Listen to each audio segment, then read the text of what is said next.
Сәлем достар, көптен күткен жаңа видео рецепті қабыл алыңыздар. Бүгін сіздермен бірге араб құймақтарын жасайтын боламыз.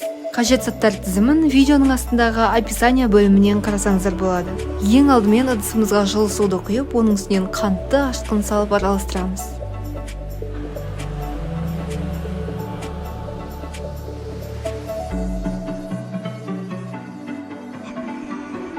Минутқа қойып қоямыз. Одан кейін жылы сүт, тұз, өсімдік майын салып араластырамыз. Сода мен ұнды мінекей осылай араластырып аламыз алдымен, содан кейін біртіндеп қосамыз.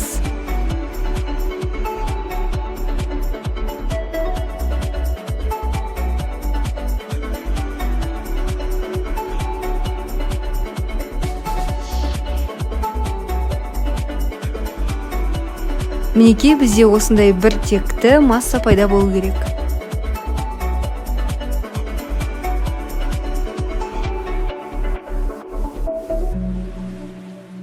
Табаны қыздырып, оның үстінен өсімдік майын жағып шығамыз.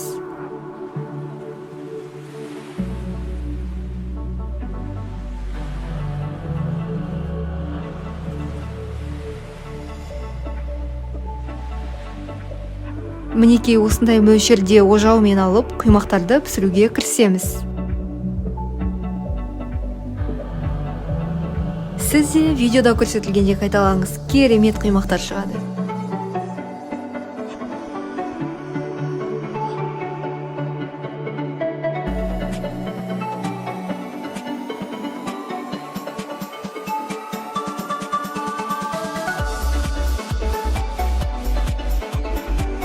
Мінекей құймағымыз пісуге дайын болып қалды. Әр құймақ 3-4 минуттың ішінде піседі.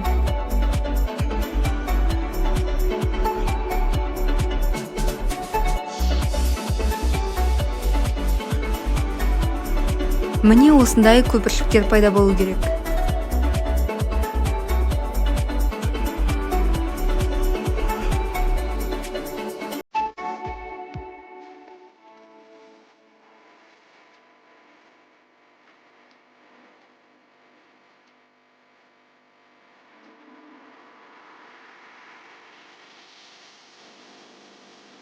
Мінекей құймақтарымызды осылай бір жағын ғана қызартып пісіріп аламыз.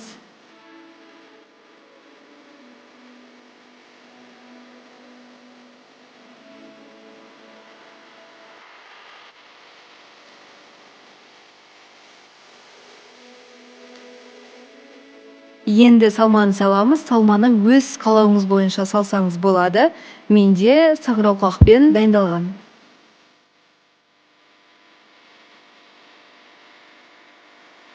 Салманы осылай бірдей етіп, бәріне салып шығамыз.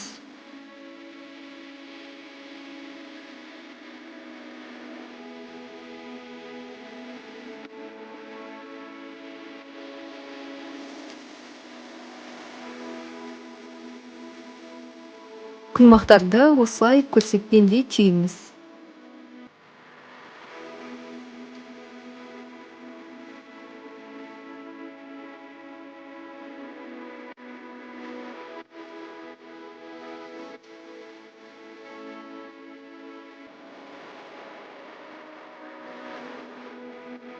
Ірімшік қосып, оны духовкаға 3-4 минутқа қойсаңыз, ірімшік балқып, ерекше дәм береді. Мінекей бізде осындай өте әдемі, өте дәмді, жұп-жұмсақ құймақтарымыз дайын болды. Астарыңыз дәмді болсын. Видео ұнаса, каналға тіркеліп, лайк қойып, коммент қалдыруды ұмытпаңыз.